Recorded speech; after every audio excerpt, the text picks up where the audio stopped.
quick rundown of the Contractor BKR 5000 load.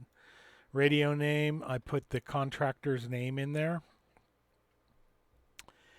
or their phone number. And then the radio name will show up in the display alternating back and forth. Um, if they don't like that, you could also set that to none or something else. While we're on this page, this kind of scares people, but top line is the zone label. But you have to put the GPS peer there. These radios do have GPS, so it's not going to affect anybody that doesn't use GPS or doesn't have that option. It'll always be zone label unless it's receiving GPS information. So only when somebody's transmitting and they capture that location. The other things we leave pretty much the same. I got a unit ID in there. So if you're on a P25 radio, you can set unit IDs right here. And I'll usually take the last 4 digits of their phone number. Let's say this contractor's phone number, last 4 was 9283 or 9309. And so I'll usually put his phone number on his radio, but I'll start with 0, 0, 0, 1, 0, 2, 0, 3 per radio. That's kind of neat if they actively use their private channels. So we'll go back to where we were. Squelch, recommend 9 or 10. I've got my radio right next to a computer and LED lighting and power supplies. So I've got it set to 9, which should be a little bit less sensitive. But it doesn't start blowing static as often next to all the equipment I have here.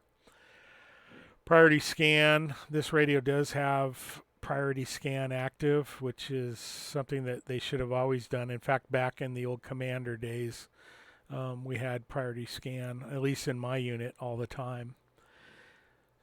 So I set the default's like half second, but the standard radios don't even do priority scan, so they could set that to 90 seconds. It wouldn't change their stuff.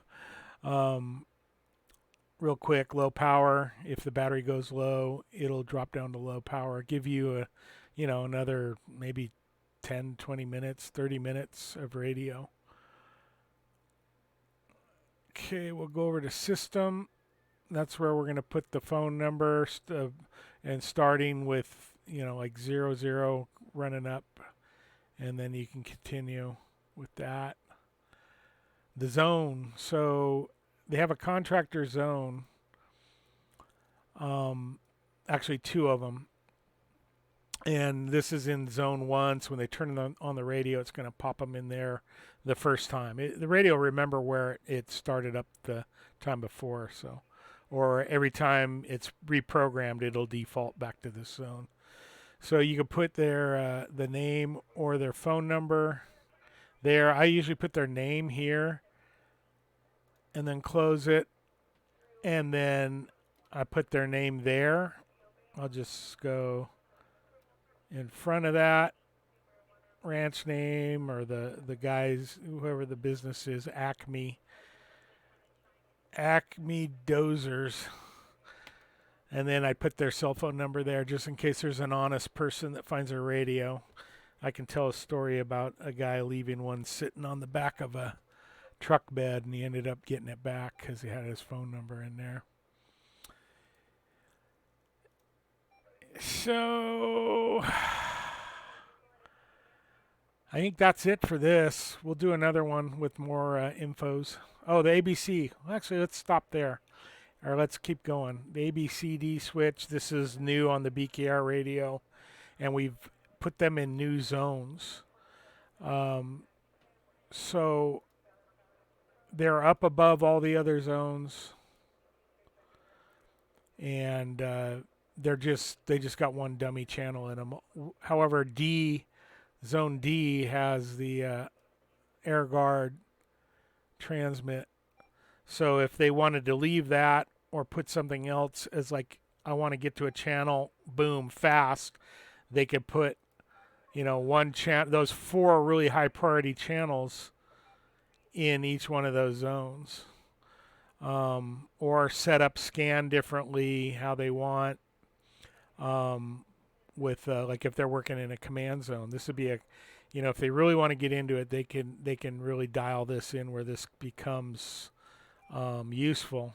As it said, it's not that useful for us with 56 normal zones a radio. Speaking of which, that's just kind of a repeat of zone 1 in case they accidentally delete it or want to overwrite it. They may not want their zone 1, they may want to set that up somehow different. But that gives them an option.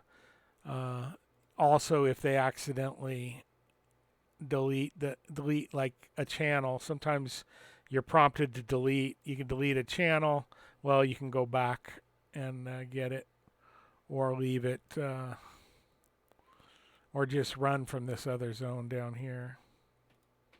Either way. By default, most of the scan is off, so they need to remember to turn the scan on the channels. The 2 contractor zones, I have all the channels in scan. I think I also set a couple of the ones where there's a good possibility they're going to grab a channel into a command group. And I'll do that right now on this one. I'm going to send that parameter to all of them. So if they needed NIFC T1, they're on an IA and they know how to use the radio, they can build a command group. It's already going to have the scan list on, which is kind of nifty. And like, I like to have air, because as I'm, in the fire season, I could just go in here and pick up all air traffic I can hear. There's a couple others. That one.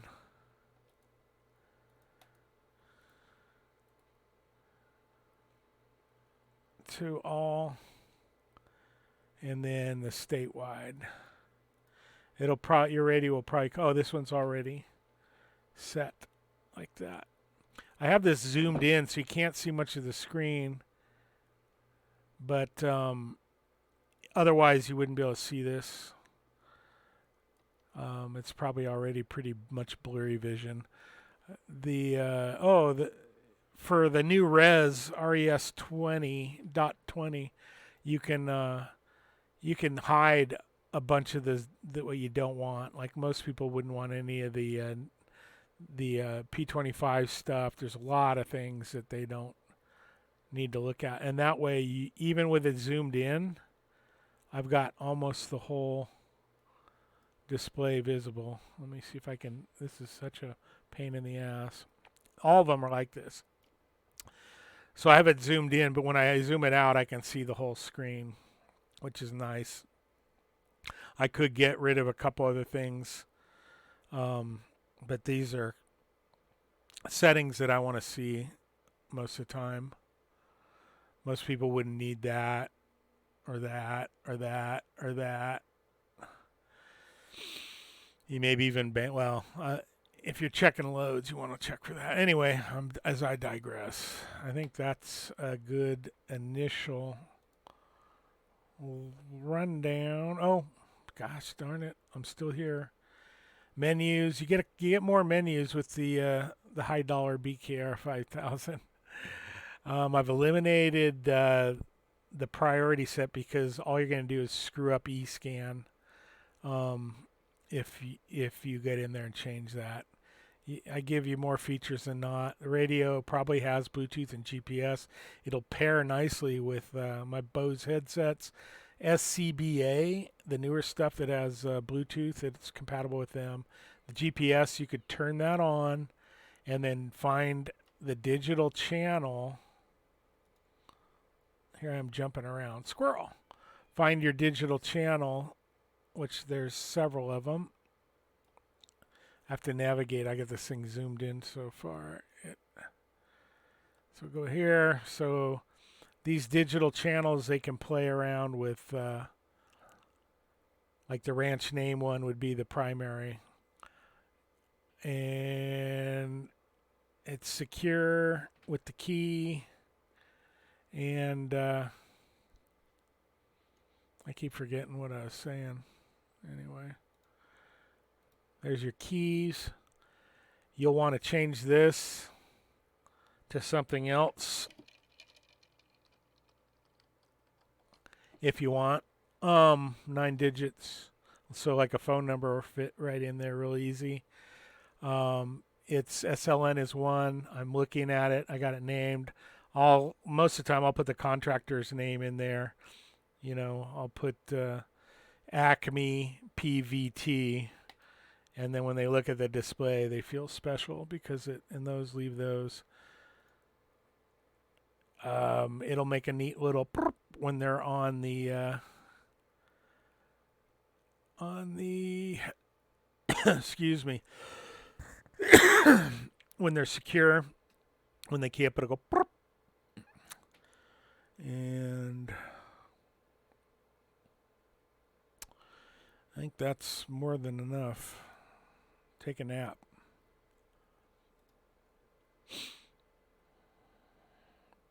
eScan, did I talk about that? eScan is selected it'll transmit on the channel in your display, and it'll also, that's how you set it to the channel that you're on. So anytime you change channels, that is the new priority channel. It'll sample every 3/4 of a second, the way I have this one set. So if you want to listen to command or air to ground with priority, you'd select it to that channel. That's the one you're going to talk on. And then your other channels that you haven't scanned, you hear traffic that you normally do want to hear, but all of a sudden there's something on command. Your radio is going to quickly switch, within 3/4 of a second to your command channel or whatever you have set, whatever you have your channel knob set to. If you have scan on and those channels in the scan list. The priority channel actually doesn't even need to be in the scan list. It will scan it regardless. I think I've done way more than I should have. There we go. Check, check, check, radio check.